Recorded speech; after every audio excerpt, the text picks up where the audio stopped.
Everybody say, praise the Lord.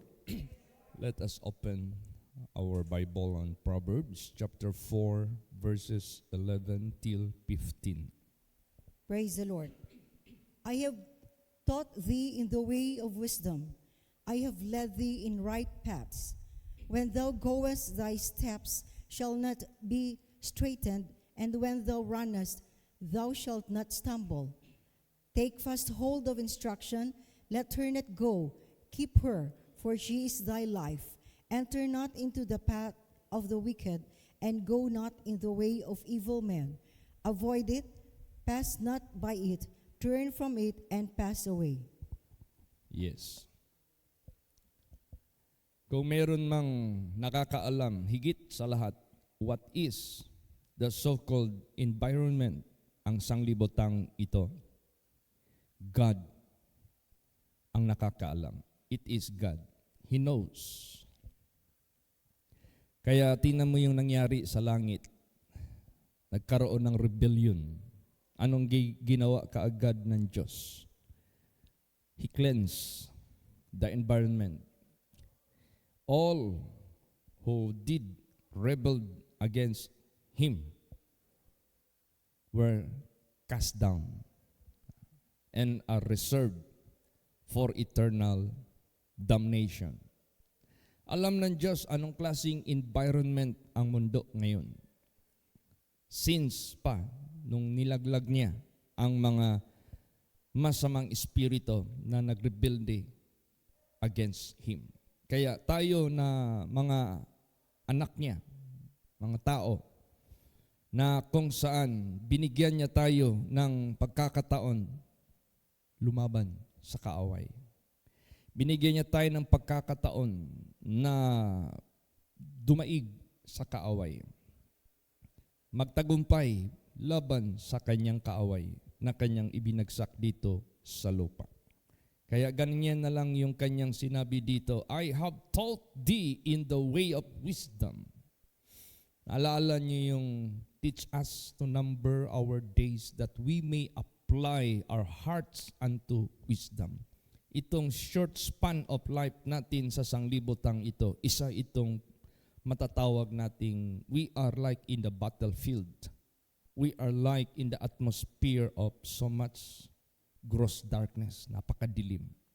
Kaya kinakailangan talaga natin ang Diyos na magturo sa atin. Kaya sinabi diyan, I have taught thee in the way of wisdom.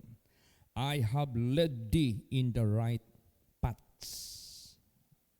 Tingnan mo, napakaraming naligaw ng landas sa mundong ito. Nagbigay na nga ang Diyos ng pagkakataon, nakita nila ang liwanag. Nagbigay na nga ng pagkakataon ang Diyos, nagturo siya ng wisdom para maglakad sa right path. Kaso ang mga tao, ayaw pa rin nilang makinig, ayaw pa rin nilang maniwala. But sa atin, huwag nating gayahin kung meron mang gumawa niyan. At alam naman natin, lahat sila ay nangapahamak. Kaya bigyan natin kahit pa man ng malaking pagkakataon ang ating kaluluwa at ang ating buhay na makalasap naman, makatikim naman, makatilaw o grasya sa Diyos, makatilaw o panalangin sa Diyos, pinaagi sa iyang giya dinhi sa atong kinabuhi. So muna, ganyan po ang Diyos. I have taught thee in the way of wisdom. I have led thee in the right paths. When thou goest, thy steps shall not be straightened. Ano yung straightened? Hindi ka maipit. Hindi ka ma-cornered. Hindi ka ma-trap. And when thou runnest, thou shalt not stumble. Kahit tatakbo ka pa, hindi ka matisod. Take fast hold of instruction. Let her not go. Keep her, for she is thy life. Napaka-importante yung instruction talaga. Minsan, merong mga tinatawag na hiking sa bukid, sa bundok. At naglalagay sila ng tinatawag na guide. kailan liliko sa kanan, kailan liliko sa kaliwa, kailan aakyat, kailan palusong, kailan tatawid ng ilog para makarating ka doon sa iyong patutunguhan. So, ganun din sa buhay natin. Para makarating tayo sa ating patutunguhan na ating tinatawag ng final rest. Ang final rest not in the cemetery. Our final rest is not in the grave. Our final rest should be in the kingdom of God. So para makarating tayo sa ating final rest, we need to keep the instruction of God to follow. Lagi nating ingatan ang kanyang instructions para ito'y ating masunod. Take fast hold of instruction. Let her not go. Keep her, for she is thy life. Enter not into the path of the wicked. Yan na. Sa jungle, may mga danger zone dyan. Meron dyang quicksand, meron dyang tinatawag na kumunoy, o meron din dyang yung tinatawag na vetu. Alam mo yung vetu?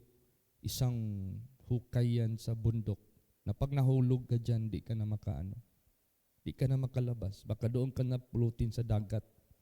Kasi may mga butas ang bundok natin sa mundo na dugtong dagat. Yan ang delikado doon sa bundok. So, kailangan wag tayong pumasok sa mga ganon na klaseng daan. At yung daan na yan na yung path of the wicked. Ang path of the wicked, pag mahulog ka dyan, pupulutin ka doon sa dagat. Buti sana maglangoy ka doon sa tubig sa dagat, ay kung sea of fire, dagatang apoy, yun ang delikado. Yan talaga ang magiging result. And go not in the way of evil men. Huwag kang pumasok sa daan ng masamang tao. Kasi he will not acquit the wicked. He will not justify the wicked. Pagdating ng point na hindi ka talaga magbago, hindi ka talaga nagtalikod sa kasalanan mo, he will not justify any wicked person. Pag nagdating na yung tinatawag na due time, ano yung due time? Ano yung appointment na darating na hindi natin matakasan? The physical death and the judgment. Pag hindi ka pa rin, nandiyan ka pa rin sa wickedness. Kaya huwag tayong pumasok dyan. Delikado tayo dyan. Go not in the way of evil men. Habang nandito pa tayo sa mundo, nandito pa tayo sa sanglibutang ito, never tayong pumasok sa masasamang gawa ng mga tao. Unlike before, na wala pa tayo sa katotohanan. Unlike before, blinded pa tayo. Hindi pa tayo born again. Normal lang yun, natural lang yun. Pero kung nandito ka na kay Lord Jesus Christ, nandito ka na sa Panginoon, iba na ang ating magiging buhay. Avoid it, pass not by it, turn from it, and pass away. Minsan, magpunta ka dyan sa Manila, ginagawa ng government ang kalsada na delikado. Usually, ginagawa nila yan ng overpass. Para ang mga tao, hindi na magtawid doon sa ilalim kasi nakakamatay doon. Dahil ang current o takbo ng mga sasakyan doon mabibilis.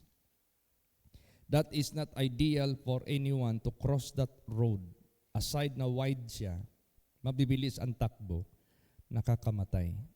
Kaya naglalagay ng mga signage ang ating government. Huwag tumawid dito, nakakamatay. Yan ang warning. So ang mga tao, doon ka talaga mag-akyat sa overpass. Kaya tayo naman, yung daan ng masama, daan ng mga kalikuan, kasalanan, kasamaan, daan niya na nakakamatay.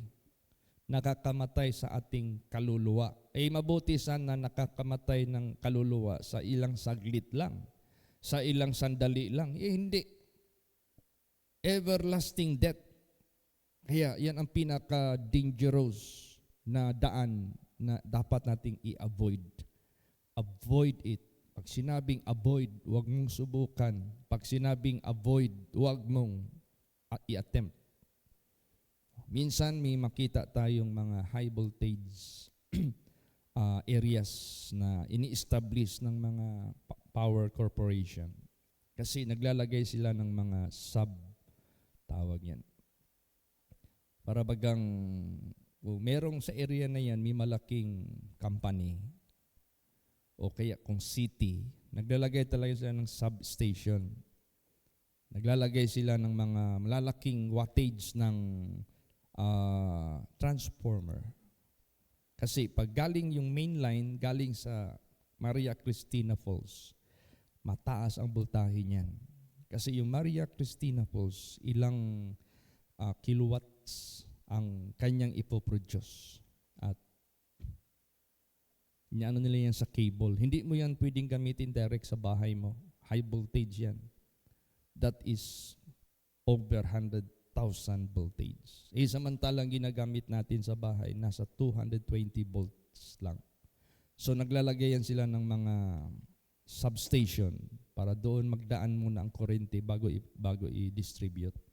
Notice kayo na kinukulong yan. High fence. Tapos malaki yung signage dyan na warning. Warning, do not come near.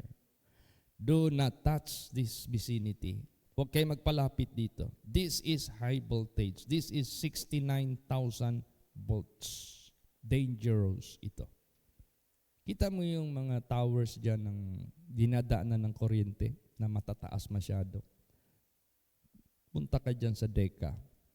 Mayroong area dyan na nadaanan ng ganon, transmission line kung tawagin. Bawal magbahay dyan sa ilalim.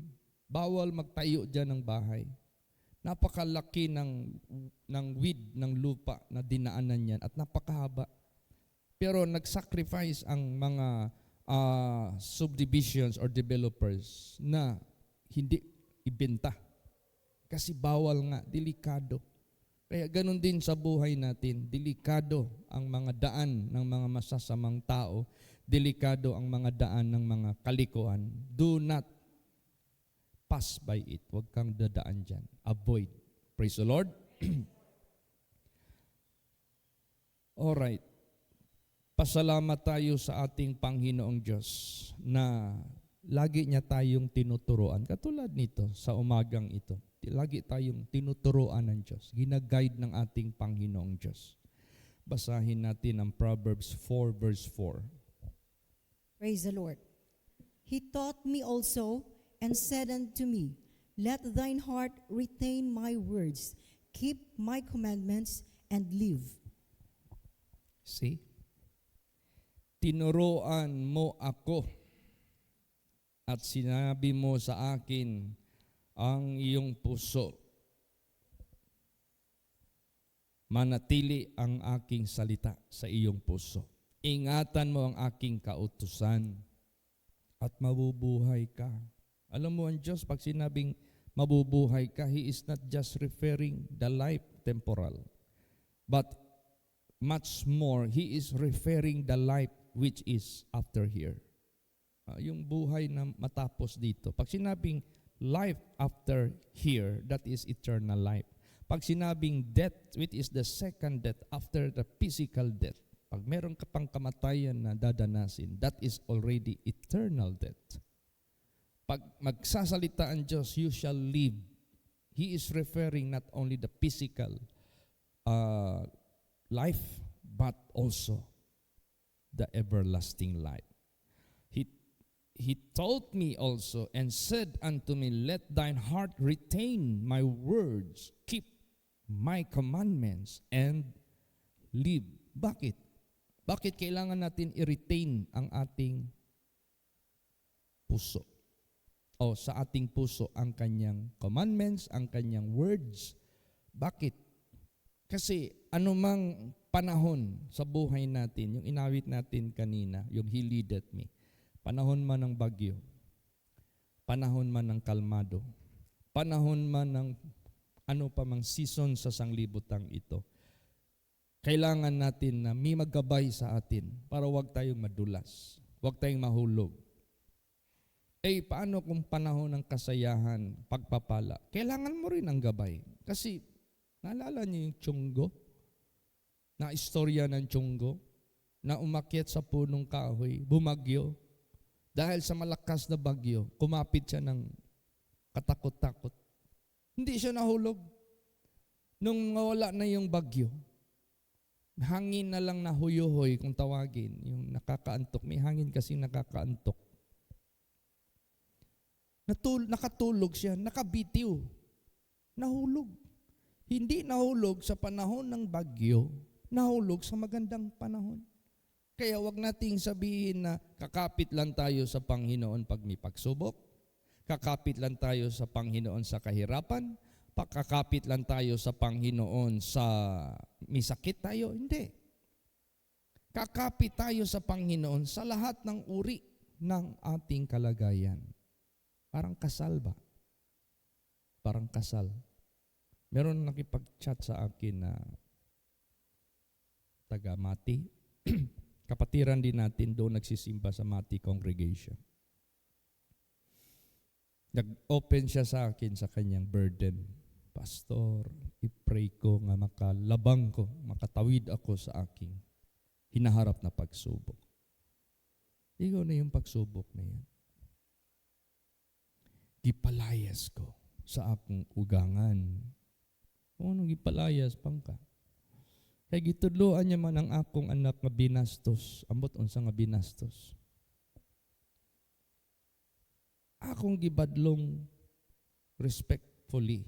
Nasuko akong ugangan. Gipalayas ko pati akong mga anak. Karon na anak ko diri sa akong igsuon. Asa man day imong bana ng utana ko. Pastor, ang akong bana tuwas tagom. Kumusta man wa kay problema sa imong bana? Ako dahil siyang gidirekta. Balag, layason kasi mong ugangan, ug na kay bana, ang bana nimo mo ay responsible, mubuhi nimo. Mo hatag nimo og balay, mo hatag nimo og pagkaon.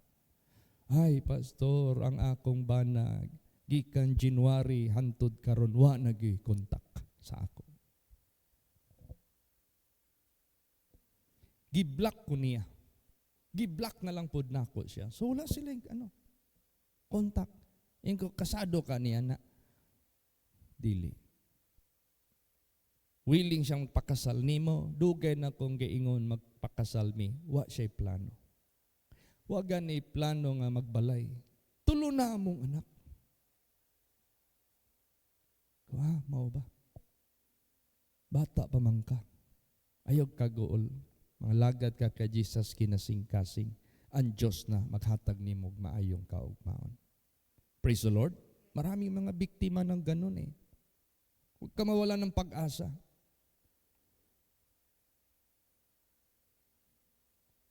January, February, March, April. 5 buwan hindi man lang mag-contact doon sa kanya. Biko iba na yan. That is a bad sign.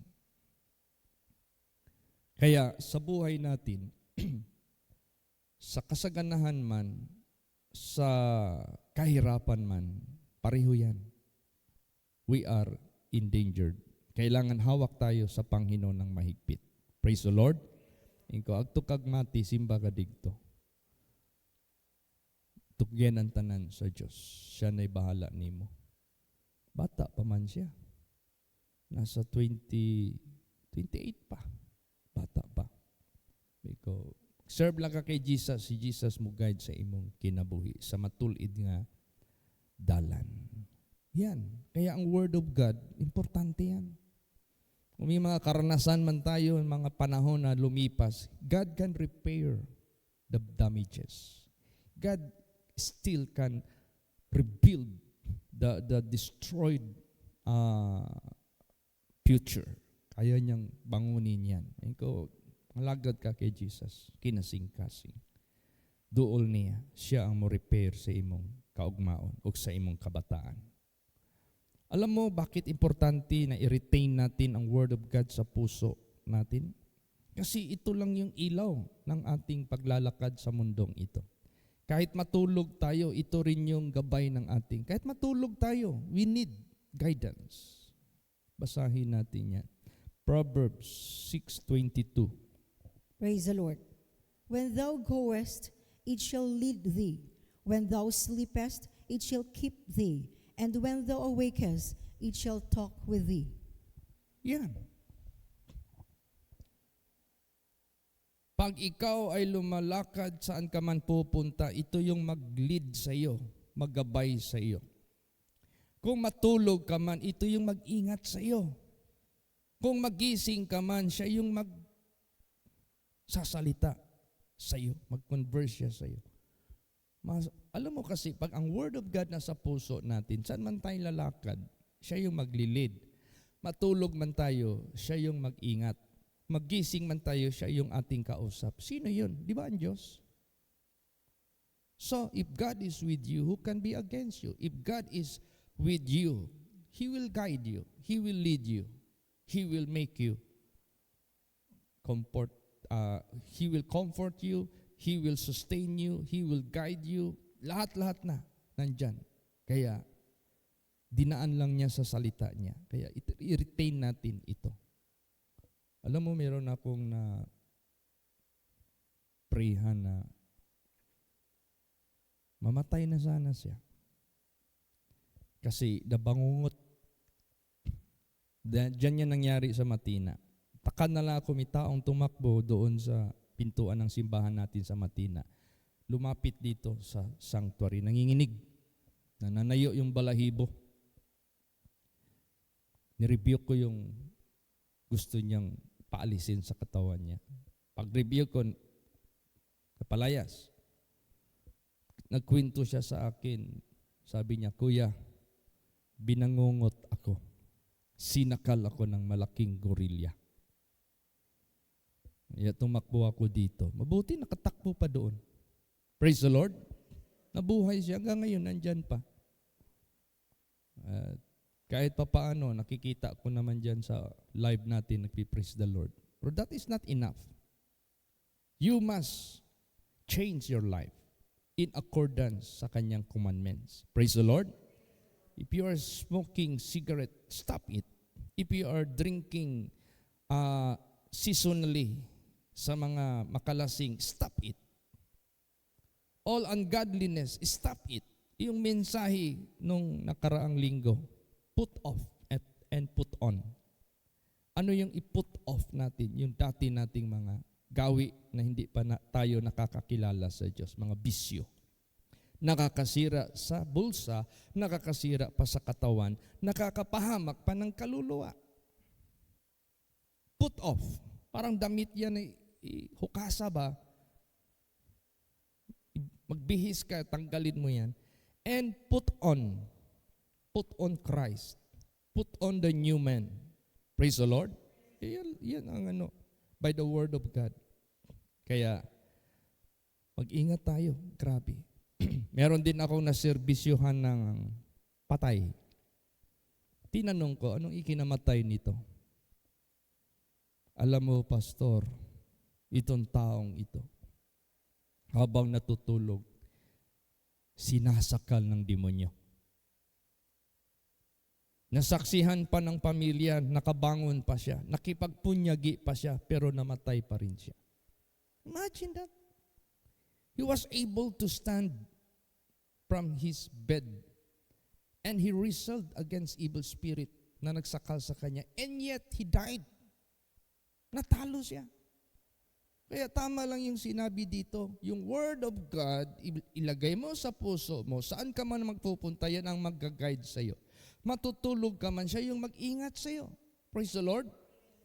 Pag awake mo, siya yung magsasalita sa'yo para hindi ka ma-deceive. Bigo, grabe. Totoo talaga. Real talaga ang masamang espiritu. They are not just a myth, neither just a story which is cunningly fables. Hindi. Totoo yan. Kaya tayong lahat, magkaroon po tayo ng laging gabay sa Diyos. Para hindi tayo Alam mo kasi ang sanglibutang ito, nandito yung tinaguriang destroyer. 'Destroyer. 'Yung bang sinabi ni Lord Jesus, He is the destroyer. 'Yung bang sinabi ni Lord Jesus, He is the destroyer. 'Yung bang sinabi ni Lord Jesus, He is the destroyer. 'Yung bang sinabi ni Lord Jesus, He is the destroyer. 'Yung bang sinabi ni Lord Jesus, He is the destroyer. 'Yung bang sinabi ni Lord Jesus, He is the destroyer. 'Yung bang sinabi ni Lord Jesus, He is the destroyer. 'Yung bang sinabi ni Lord Jesus, He is the destroyer. 'Yung bang sinabi ni Lord Jesus, He is the destroyer. 'Yung bang sinabi ni Lord Jesus, He is the destroyer. Kaya tayong lahat, magkaroon po tayo ng laging gabay sa Diyos. Satan that will kill you, that will rob you, that will destroy you. Nandito yung destroyer. Ngayon, sino mag-iingat sa atin from that destroyer? Mabuti sana destroyer lang ng panandaliang distraction. Ay hindi. Destroyer ng walang hanggang kasiraan. Para maingatan tayo sa destroyer na yan, basahin natin. Psalm 17 verse 4. Praise the Lord. Concerning the works of men, by the word of thy lips, I have kept me from the paths of the destroyer. Yan. Sa gawa ng mga tao, sa pamagitan ng iyong salita, ng iyong labi, mag-ingat siya sa akin mula sa mga landas o daan ng mga sumisira. Destroyer. So ang destroyer, hindi lang yung diablo na personal siyang magsakal sa iyo, mag-whisper sa iyo. Meron ding destroyer na gagamitin ng Diyos mismo ang tao. Kaya nga the works of men, gawa ng tao na ginabayan ng demonyo para ikaw ay ilihis ng landas. Ganon yun. Destroyer yan. Kaya napaka-importante na meron tayong Word of God sa puso natin para kung sino mang mga tao sa sanglibotang ito nagagabayan ng demonyo o ng diablo na tayo ay linlangin at tuksoin para din makasama nila sa kanilang kasamaan. Kailangan talaga natin ang salita ng Diyos. Huwag tayong mag-give in sa mga tukso na yan. Basahin natin. Proverbs 1 verse 10. Praise the Lord. My son, if sinners entice thee, consent thou not. See? Hindi lang yung direct si Satanas, sasakaling ka habang natutulog ka. Hindi lang yung direct si Satanas, pag nag-iisa ka, meron siyang ibubulong sa isip mo na masama. Meron ding gagamitin ang diablo. Ang gagamitin ng diablo, yung kanyang mga nalinlang, yung kanyang mga nailigaw ng landas na matawag nating mga makasalanan. Walang takot sa Diyos. Walang pag-ingat sa kautusan ng Diyos. Pag sinabing makasalanan, naligaw yan ng landas. Hindi yan naniniwala sa mga advices sa salita ng Diyos. Tuloy pa rin ang paggawa ng kasamaan, kasalanan. Parang ano yan Dracula yan. Pag kinagat ka niyan, maging Dracula ka rin. Ibig sabihin yan, parang yung mga pinapakita sa sumbis. Pag ikaw ay nakagat ng sumbi, maging sumbi ka rin. Pero kung tutuusin natin, hindi naman yan literal. Spiritual yan. Pag yung sumbi na yan na wala na sa sarili, wala na yung punto sa buhay, maliban lang lalapit dyan sa Diyos. Yan yung magbibiktima ng mga tao sa mundong ito. Sinners, if they entice you, consent them not. Praise the Lord. Yan yung gagamitin ng diablo. Tao ang gagamitin din niya para ilinlang tayo. Ilinlang ang mga tao. Huwag kang mag-give in sa tukso na proposal na kasamaan na ihahakbang mo na maglapastangan ka sa utos ng Diyos. Consent them not. Approve them not. Do not go with them. Huwag kang lumakad sa kanila. Basahin natin Proverbs 1:15. Praise the Lord. My son, walk not thou in the way with them.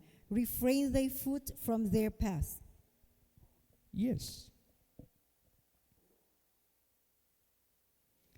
Tingnan mo yan. Huwag kang lumakad sa daan nila pag niyayaya ka. Iwasan mo ang mga paa mo sa kanilang mga daan. Alam mo naman yung mga daan ng mga unrighteous, ungodly, wicked people. Alam mo naman yung kanilang tendencies ng kanilang pagtitipon. Pag merong birthday sa mga classmates mo, alam mo na, nakahanda na yan yung isang case na beer, isang whiskey, lalo't na pag may mga classmates galing sa abroad, magbo-blow out. Wala namang ibang agenda, kundi magkwentuhan at maglasingan. Ay, alam mo na yon, refrain your feet from them. Praise the Lord. Huwag ka nang Ano dyan, makipagsalo-salo dyan sa kanila. Ano ka lang, OP ka lang. Anong OP? Out of place ka lang. That is not the right venue for you. Ganun. So, refrain your feet from them. At saka mag-ingat tayo sa mga false matters. Huwag ka makisawsaw yung chismis. Sama yun. Kakasira yun ng relasyon. Chismis, nako. Nakakasira yun ng isip. Huwag tayong makisawsaw sa chismis. Ano yung chismis, Pastor? False matters. Ano yung false matters? Hearsay. Walang accuracy dyan sa hearsay. Parang balita. Bulati lang. Nakarating ang balita sa kabilang baryo. Naging udto-udto yung maliit. Nakarating sa ikatatlong barangay. Naging kobra. Nakarating sa ikaapat na barangay, naging banakon. Hanggang sa dulo, naging dragon na. Subukan mo maglinya ng tao dito, mahaba. Isang linya lang. Tapos sabihin mo, basahin mo ito. Yan ang ibulong mo. Pag sinabi mo, maggawa ka ng isang sentence. Pag dinig sa isa, pasa niya na naman doon. Pagdating doon, iba na. Pansin niyo yan? May kulang na o may sobra. Experiment yan. Maraming gumawa niyan. Talagang totoo yan. Kaya huwag tayong makisawsaw sa false matters. Chismis. Praise the Lord. Kasi ang mangyayari yan, yung mga inosente, na-i-stab sila. Para mo siyang sinasaksak sa talikuran. Innocent ha? Hindi alam ng tao na yan, kinagkikwentuhan, pinagsasawsawan ng mga kasamaan sa buhay na yan. You are like stabbing a person to his death. Patay na yung karangalan ng tao na yan sa mga tingin ng tao. Wag. Do not destroy any honor of men. Only God can judge. Only God can condemn. Praise the Lord. Hindi kayo pinag-uusapan nyo na yung tao, innocent pala sa mata ng Diyos. Sa tingin mo, sa pakinig mo, masama yung tao na yan. Pero kung ang mata ng Diyos ang mag-usisa, wala siyang ginawang masama. Hearsay lang pala. Duda lang pala. Kwento-kwento lang pala. Basahin natin yan. Exodus 23:7. Praise the Lord. Keep thee far from a false matter, and the innocent and righteous slay thou not, for I will not justify the wicked. Yes. Keep thee far from a false matter. Dumistansya ka sa mga chismis, sa mga hearsay, sa mga false matter. And the innocent and the righteous slay thou not. Di mo alam yung tao na yan. Sa mata ng Diyos, righteous. Sa mata ng Diyos, innocent.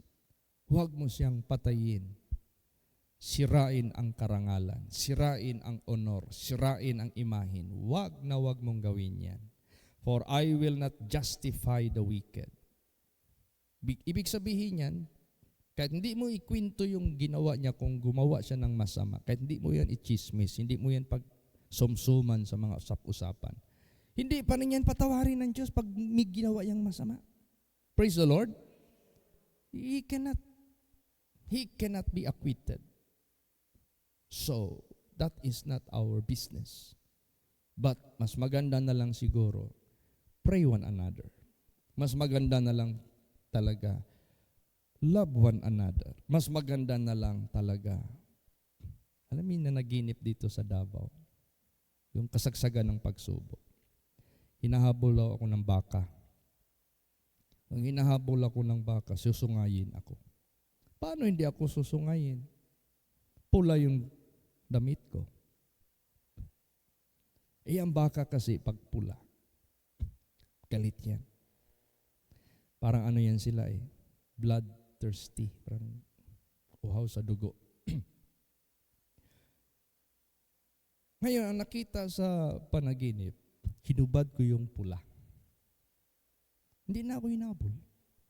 Praise the Lord. Ano ibig sabihin yan? Tayo mga anak ng Diyos, instead na mag-retaliate ka, lalong uusok yung kalaban mo, yung ilong, imbes na magsalita ka ng against doon sa kanila, pag pinupulaan ka, pinupulaan mo rin sila, lalong lalaki yung ano. Pero kung gantihan mo yan ng pag-ibig, gantihan mo yan ng prayer, gantihan mo yan ng kabutihan, wala, manu-neutralize yan. Yan ang panglaban natin. After all, we are not enemies one another. We are brethren. We are children of God. Si Satanas lang pala ang pakana sa lahat. Kaya, let us come to God. Keep thee far from false matter. The innocent and the righteous is lay down not. For I will not justify the wicked. Hayaan mo ang Diyos. Praise the Lord. Kung madala mo yung wicked sa pagsisisi at pagbagong isip, nawin mo siya. Oh, di ba? One man that repent, thousands of angels rejoice in heaven. Di, ang ganda ng na-perform mo. Sabi ko, maganda yung panaginip na yun. Lord, tulungan mo ako how to apply in my life. Binigyan ako ni Jesus ng wisdom. Tinan mo na nangyari, natupad yung panaginip. Praise the Lord. Oh, ito na ang Word of God, ang importante sa atin. Kaya pag tayo ay naibalik, kumbaga pa, na-set up tayo sa Diyos, na-build up tayo sa Diyos. Huwag ka nang maghakbang ng sarili mong paghakbang sa tingin mo mabuti. Lagi naman ganun eh. There is a way which seemeth right unto a man's eye, but the end thereof are the ways of death. So, stop doing in your own way. If you are being restored to the right path, kung nabalik ka na sa Panginoon, nabalik ka na sa tamang landas, huwag ka nang mag-build up ng iniquity. Huwag ka nang magtayo ng ganon. Basahin natin yan. Job 22 verse 23. Praise the Lord. If thou return to the Almighty, thou shalt be built up. Thou shalt put away iniquity far from thy tabernacles. Yan. Praise the Lord. Pag ikaw ay naibalik na sa makapangyarihan sa lahat, the Almighty, ikaw ay ma-build up, ikaw ay palakas, ikaw ay maitatag. At alisin mo na ang mga iniquity malayo sa iyong buhay. Pag sinabing tabernacles, that is the members of our body. Malayo na ang lahat ng kasamaan. Paano yan, Pastor Chit? May naririnig pa rin ako, meron pa rin nagkakikwentuhan ng mga negatibo. Huwag ka na makisawsaw. Avoid them. Lalamig din yan. Maano rin yan. Ma-enlighten din yan. I-pray mo lang. Basahin natin yan. Ephesians 5:11. Praise the Lord. And have no fellowship with the unfruitful works of darkness, but rather reprove them. Yan, palalahanan mo sila. Praise the Lord. Palalahanan mo sila. Uy, huwag kayong magkwento ng ganyan. Huwag kayong mag-istorya ng ganyan. Masama yan. Hindi yan maganda. Bad news yan. Yan? Hearsay lang yan. Bakit? Nakita mo ba talaga? Nakausap mo talaga ang person? Hindi. Mayroong nagsabi sa akin na puro ganun na lang. Huwag. Have no fellowship with unfruitful works of darkness. Work of darkness yan na hindi ikakabunga ng kabanalan at katuwiran at kabutihan sa mga kapatiran. Walang bunga yan na ikabubuti. So sawayin mo sila, i-remind mo sila para matulungan din sila, mag-guide din sila by the grace of God. So itong ating buhay na ginagabayan tayo ng Diyos, nililid tayo ng Diyos, kaya sabi ng Diyos, ilagay niyo yung aking salita sa inyong puso para ito yung mag-guide sa inyo. When you run, you will not be stumbled. when you walk, you will never go to doon sa snare, straighten, hindi ka ma-cornered sa tukso. So, lahat ng mga nakikita natin na pag-aralan na natin, natuto na tayo. Alam mo, ang pinaka-the best mag-advise sa atin, yung mga nakakatanda sa atin. Dahil malayo na yung biyahe nila, marami na silang experience. Basta wag lang yung nakakatanda sa atin na hanggang ngayon matanda na buloy pa rin. Wag lang yon. Yung tumatanda na hanggang ngayon buloy pa rin. Anong buloy? Buloyagon pa rin. Kaya walang mabuting advice. Pero yung tumatanda na nagbago na ng buhay, tumatanda na nakita mo na matuwid na yung lakad nila, kaya yan, ang sarap mag-advise nila. Kasi actual nilang naranasan. Maikwento nila sa atin ng kompleto, detalyado, kung anong karanasan ng buhay nila nung nasa kadiliman pa sila. At kumpara nila yung buhay nila nandito na sa liwanag. Kaya, tayo na mga anak ng Diyos, kahit wala tayong karanasan katulad nila sa raming karanasan nila, dahil sa kanilang mga advices, para na rin tayong may karanasan, para i-avoid natin ang lahat ng uri ng kasamaan na maituturing natin nakakasama sa atin. Basahin natin ang last verse. 1 Thessalonians 5:22. Praise the Lord. Abstain from all appearance of evil. Yan ang ating pinaka-objective. Abstain! Abstain! Pag sinabing abstain, iwasan mo. Tanggihan mo. Abstain from all appearance of evil. Likayi ang tanang hulagway sa pagkadautan. Kung sa Tagalog pa yan, layuan ninyo ang bawat anyo ng masama. Praise the Lord. Kung sa Bisaya, managlikay kamo sa tanang dagway sa kadautan. Kaya to God be the glory, pasalamatan natin ang ating Panginoong Diyos. Tinuruan niya tayo sa way of wisdom, inakay niya tayo sa tuwid na daan para kung tayo ay maglakad, ang ating mga steps hindi yan ma-snared, at kung tatakbo man tayo, hindi tayo matisod. At kailangan natin i-take fast hold ang instruction. Huwag natin silang hayaan mawala. Ingatan natin kasi sila yung buhay natin at huwag tayong pumasok sa path of the wicked, neither sa daan ng mga masasamang tao. Avoid it, pass not by it, turn from it, and pass away. Dito tayo sa landas ng Diyos through the Word of God na magagabay sa atin. Praise the Lord. Magsitayo po ang lahat. Let us all pray.